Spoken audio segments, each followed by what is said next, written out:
بسم اللہ الرحمن الرحیم۔ السلام علیکم۔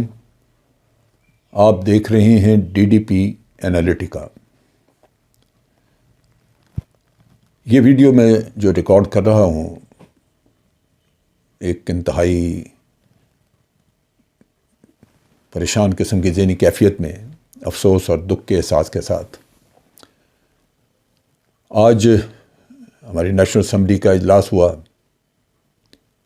اور 23ویں وزیر اعظم پاکستان کے ان کا انتخاب کیا گیا اور شہباز شریف 23ویں وزیر اعظم منتخب ہوئے۔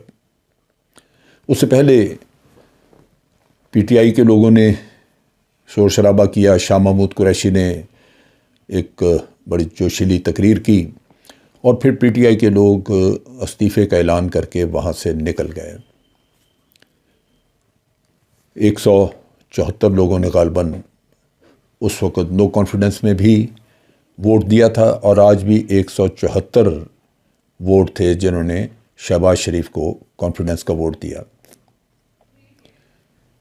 آج پاکستان کی تاریخ کا ایک سیاہ ترین دن ہے، سیاہ باب لکھا گیا ہے۔ بعض لوگ تو یہاں تک کہتے ہیں کہ 1971 کے سانحہ مشرقی پاکستان کے بعد سقوط ڈھاکہ کا واقعہ جنہوں نے دیکھا، وہ کہتے ہیں اس کے بعد آج سب سے زیادہ افسوسناک دن تھا۔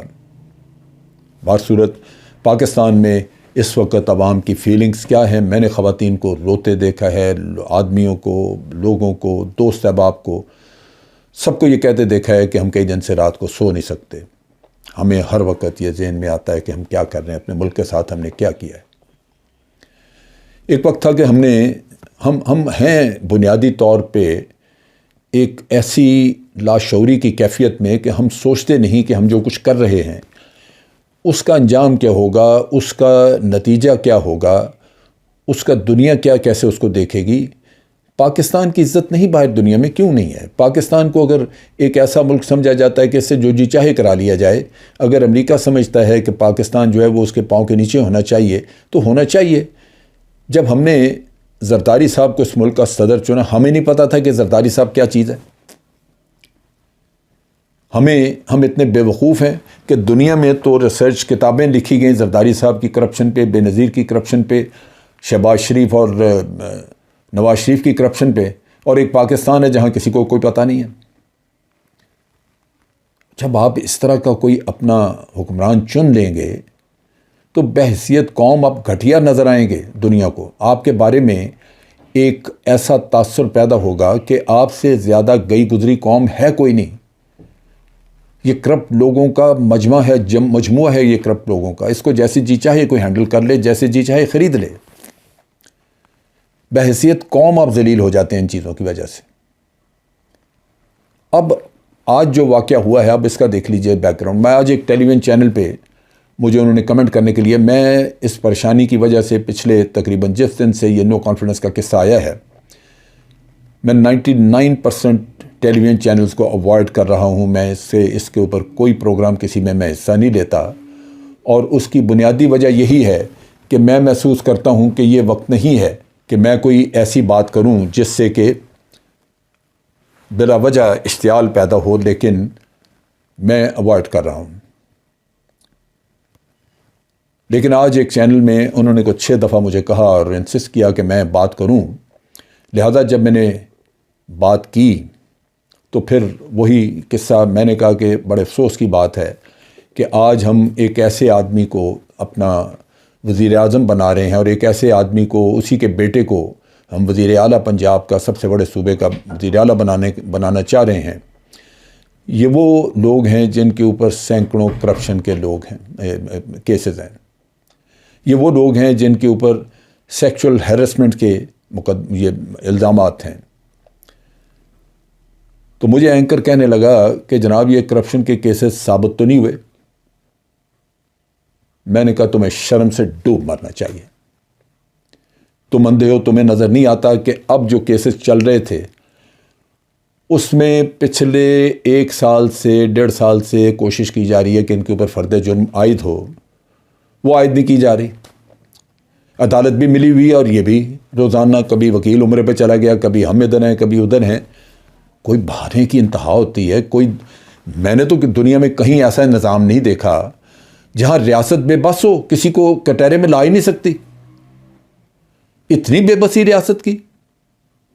پھر میں نے اسے جو حقائق بتائے، میں نے کہا یہ ذہن میں رکھو، کرپشن کا کیس چل بھی جاتا، عدالت بیٹھ بھی جاتی، فرد جرم عائد ہو جاتی، لیکن یہاں سزا نہیں تھی. یہ ملک ہے پاکستان، یہ کرپٹ لوگوں کا ملک ہے جہاں حاکم کرپٹ ہیں، حاکم کرپشن کرتے ہیں، اقتدار ان کے پاس ہے، کرپشن بھی انہی کی ہے. کیسے ثابت ہوگا؟ وہ نہیں ہوگا. لیکن آپ لوگ، کیا آپ کی عقل کھوپڑی اس میں کچھ نہیں ہے، پتھر ہیں؟ آپ کو نہیں پتا کہ شہباز شریف جب وزیر اعلیٰ تھا تو ہر وہ جگہ جہاں کوئی شباہت کوئی ثبوت تھا ادھر آگ لگ جاتی تھی؟ عمران خان کے دور میں کیوں نہیں آگ لگی؟ کہیں ریکارڈ بچا ہے؟ آپ مجھے بتا دیں.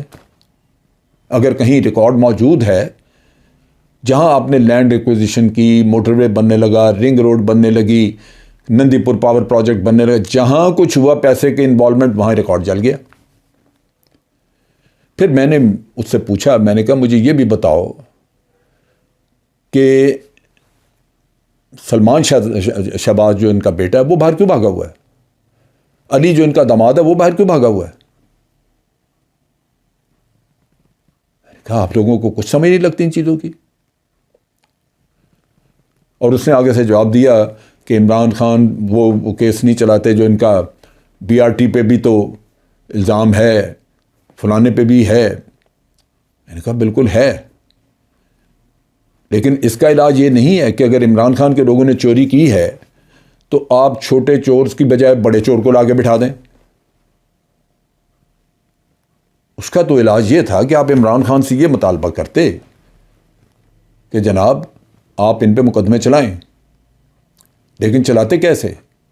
جب جہانگیر ترین پہ مقدمہ چلانے لگے، جہانگیر ترین جو کہ چینی کھا گیا، جو کہ چینی چور تھا، جس نے چینی سکینڈل میں ایک سرغنے کے طور پہ رول ادا کیا، اس پہ جب مقدمہ چلانے لگے تو 40 لوگ تو عمران خان کی اپنی پارٹی سے باہر آ گئے اس کی حمایت میں. یعنی اس کا مطلب یہ ہے کہ عمران خان کی پارٹی میں کرپٹ لوگ موجود تھے جن کا عمران خان کی آئیڈیالوجی کے ساتھ کوئی تعلق نہیں تھا، وہ تو آئے تھے اس کے ساتھ صرف اپنی کرپشن کرنے کے لیے.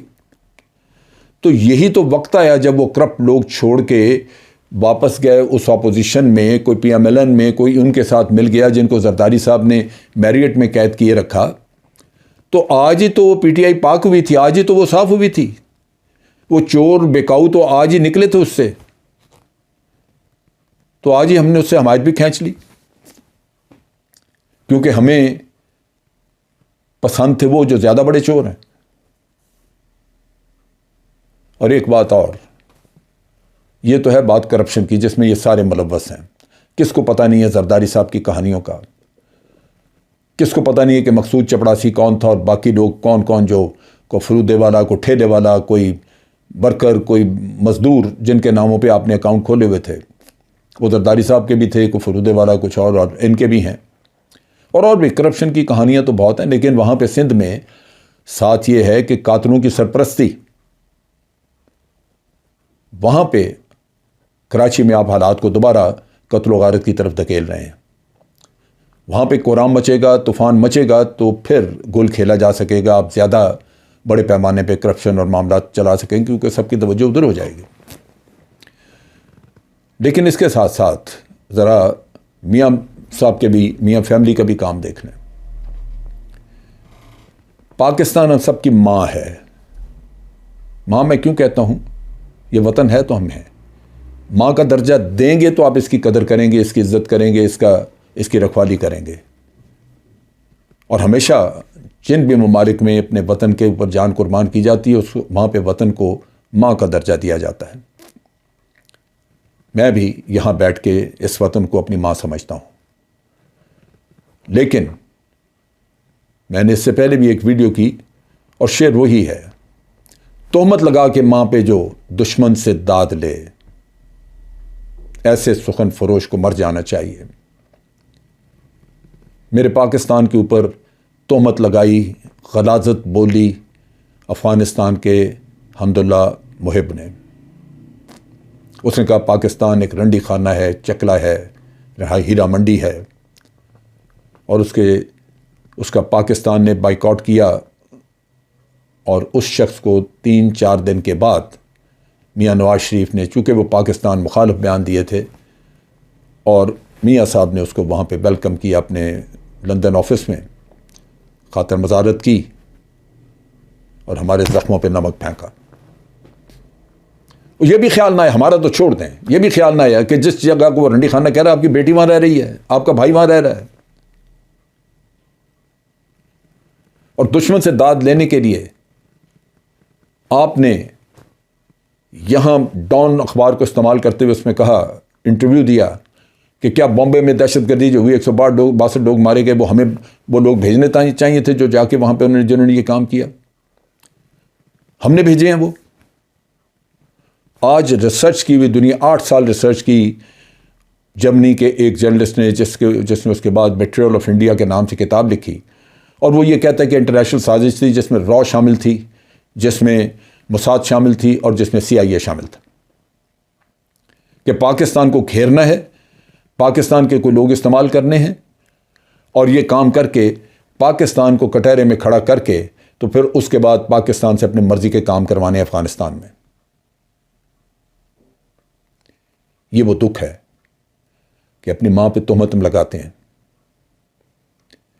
افسوس اس بات کا ہے کہ آج پھر پاکستان کے سارے عوام 22 کروڑ لوگوں کی آنکھوں کے سامنے مسند اقتدار انہی کے حوالے کی جا رہی ہے۔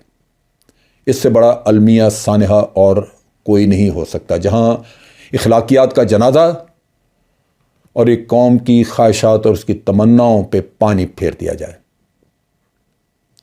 اگر ہمارے لوگوں میں کچھ بھی جرأت اور غیرت ہے تو اپنے ملک کے ساتھ اس ہوتے ہوئے ظلم کو روکیں۔ جاتے جاتے میں ایک اور بات کہہ دوں، آپ کا دشمن آپ کے درمیان اور افواج پاکستان کے درمیان نفرتیں اور دوریاں پیدا کرنا چاہتا ہے۔ خدا را اس ٹریپ میں مت جائے۔ آپ چیف آف آرمی اسٹاف یا افواج پاکستان کے اوپر جو رقیق الزامات لگ رہے ہیں یا شعر و شاعری ہو رہی ہے اس کا حصہ نہ بنیں، ایسے پیغامات کو سرکولیٹ نہ کریں۔ جب چیزیں آپ کے سامنے کھلیں گی، حقائق آپ کو خود بخود پتہ لگ جائیں گے، اس وقت سب کچھ کہنے کا وقت ہوگا۔ لیکن یہ کام مت کریں کہ جو لوگ آپ کے لیے سرحدوں پہ جانے قربان کر رہے ہیں، آپ ان کی دل آزاری کا ذریعہ بنیں۔ آج کے لیے اتنا ہی۔ افواج پاکستان زندہ باد، پاکستان پائندہ باد۔